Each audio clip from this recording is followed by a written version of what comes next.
ಸಮಾವೇಶಗಳ ಸಮರ 3 ಕ್ಷೇತ್ರದಲ್ಲಿ ಆಡಳಿತ ಪಕ್ಷಕ್ಕೆ ವಿಜಯ ಪತಾಕೆ ಸಿಕ್ಕ ಬೆನ್ನಲ್ಲೇ ಕೃತಜ್ಞತಾ ಸಮಾವೇಶಕ್ಕೆ ಸಜ್ಜಾಗ್ತಾ ಇದ್ದಾರೆ. ಒಂದು ಕಡೆ ಬಿಜೆಪಿ ಬೆಣ್ಣೆ ನಗರಿಯಲ್ಲಿ ಶಕ್ತಿ ಪ್ರದರ್ಶನಕ್ಕೆ ಅಣಿಯಾಗ್ತಾ ಇದ್ರೆ, ಇನ್ನೊಂದು ಕಡೆ ಕಾಂಗ್ರೆಸ್ ಕೃತಜ್ಞತಾ ಸಮಾವೇಶ ಧನ್ಯವಾದಗಳನ್ನ ತಿಳಿಸೋಕೆ ಜನರಿಗೆ ಒಂದು ಸಮಾವೇಶವನ್ನ ಮಾಡ್ತಿದೆ.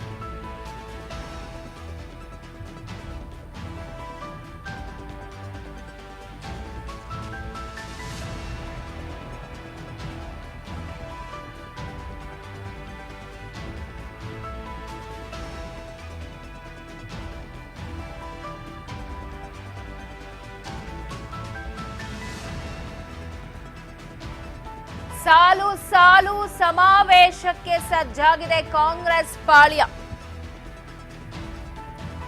ಸಮಾವೇಶದ ಹೆಸರಲ್ಲಿ ಚುನಾವಣಾ ತಯಾರಿ 2028-29 ಬರುತ್ತಲ್ಲ, ಆ ಚುನಾವಣೆಗೆ ಈಗಲೇ ತಯಾರಿ ಮಾಡಿಕೊಳ್ತಾ ಇದೆ. ರಾಜಕೀಯದಲ್ಲಿ ಸಮಾವೇಶದ ಸಮರ ಜೋರಾಗೇ ಇದೆ.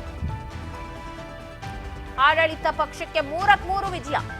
ಶಿಗಾವಿ, ಸಂಡೂರ್, ಚನ್ನಪಟ್ಟಣ ಮೂರರಲ್ಲೂ ಗೆಲುವಿನ ಪತಾಕೆಯನ್ನ ಹಾರಿಸಿದ ಆಡಳಿತ ಪಕ್ಷ.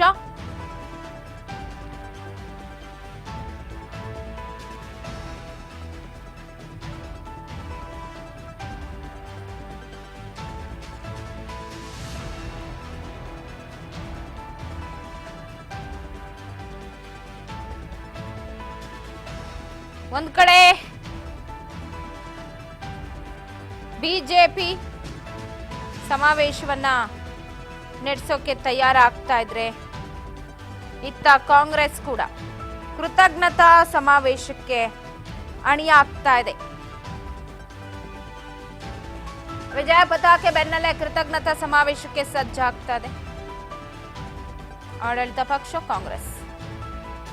ಒಂದು ಕಡೆ ಬಿಜೆಪಿ, ಮತ್ತೊಂದು ಕಡೆ ಕಾಂಗ್ರೆಸ್ ಸಮಾವೇಶ. ಸಾಲು ಸಾಲು ಸಮಾವೇಶಕ್ಕೆ ಕಾಂಗ್ರೆಸ್ ಪಾಳ್ಯ ಸಜ್ಜಾಗಿದೆ.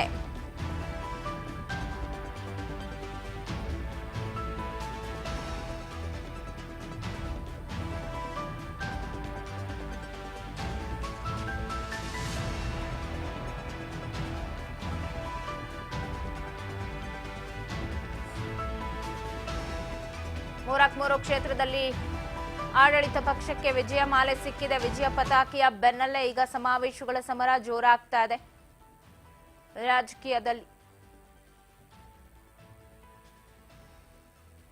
ಒಂದ್ ಕಡೆ ಬಿಜೆಪಿ ಶಕ್ತಿ ಪ್ರದರ್ಶನವನ್ನು ಮಾಡಬೇಕು, ಬಿಜೆಪಿಯಲ್ಲೇ ಇರೋ ಮತ್ತೊಂದು ಟೀಮ್ಗೆಲ್ಲೋ ಟಕ್ಕರ್ ಕೊಡಬೇಕು, ಆಡಳಿತ ಪಕ್ಷದ ಸಮಾವೇಶಕ್ಕೂ ಕೂಡ ನಾವು ಟಕ್ಕರ್ ಅನ್ನ ಕೊಡಬೇಕು ಅನ್ನೋ ನಿಟ್ಟಿನಲ್ಲಿ ಪ್ಲಾನ್ ಮಾಡ್ಕೊಂಡಿದೆ. ಸೊ ಇತ್ತ ಕಾಂಗ್ರೆಸ್ ಕೂಡ 3 ಕ್ಷೇತ್ರಗಳನ್ನ ಗೆದ್ದಿದ್ದು ಜನರಿಗೊಂದು ಕೃತಜ್ಞತೆಯನ್ನ ಸಲ್ಲಿಸಬೇಕು ಅಂತ ಕೃತಜ್ಞತಾ ಸಮಾವೇಶವನ್ನ ಮಾಡೋದಕ್ಕೆ ಮುಂದಾಗಿದೆ. ಸಮಾವೇಶಗಳ ಮೂಲಕನೇ ಟಕ್ಕರ್ ಕೊಡಬೇಕು ಅನ್ನೋ ಪ್ಲಾನ್ ಮಾಡಿಕೊಂಡಿದೆ. ಡಿಸೆಂಬರ್ ತಿಂಗಳಲ್ಲಿ ಕಾಂಗ್ರೆಸ್ನಿಂದ ಕಾರ್ಯಕ್ರಮ.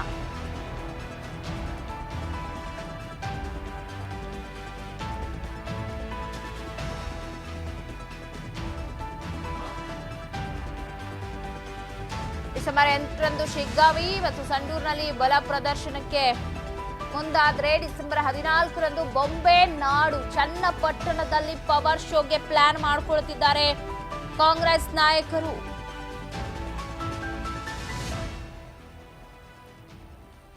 ಡಿಸೆಂಬರ್ ತಿಂಗಳಲ್ಲೇ ಕಾಂಗ್ರೆಸ್ನಿಂದ ಕಾರ್ಯಕ್ರಮ, ಕೃತಜ್ಞತಾ ಸಮಾವೇಶ.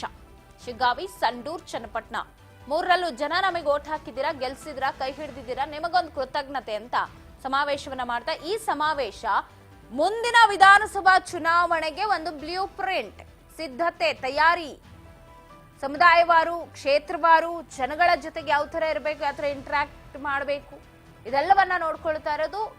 ಮುಂದೆ ಬರುವಂತ ಇನ್ನು 3 ವರ್ಷ ಬಿಟ್ಟು ಬರುತ್ತಲ್ಲ, 28-29ರ ವಿಧಾನಸಭಾ ಚುನಾವಣೆಗೆ ಈಗ ಸಜ್ಜಾಗ್ತಾ ಇದೆ ಕಾಂಗ್ರೆಸ್. ಸೊ ನೋಡೋಣ, ಸಮಾವೇಶಗಳ ಮೇಲೆ ಸಮಾವೇಶ, ವಿಜಯ ಪತಾಕೆ ಬೆನ್ನಲ್ಲೇ ಕೃತಜ್ಞತಾ ಸಮಾವೇಶ, ಅಲ್ಲೆಲ್ಲೋ ಶಕ್ತಿ ಪ್ರದರ್ಶನಕ್ಕೆ ಬಿಜೆಪಿ ನಾಯಕರು ಅಣಿಯಾಗ್ತಾ ಇದ್ದಾರೆ. ಇದರಲ್ಲೇ ಕಾಲ ಕಳೀತಾರಾ, ಏನಾದ್ರೂ ಜನಗಳಿಗೆ ಸ್ವಲ್ಪ ಕೆಲಸ ಕಾರ್ಯಗಳು ಅಂತ ಮಾಡ್ಕೊಡ್ತಾರಾ ಅಂತ.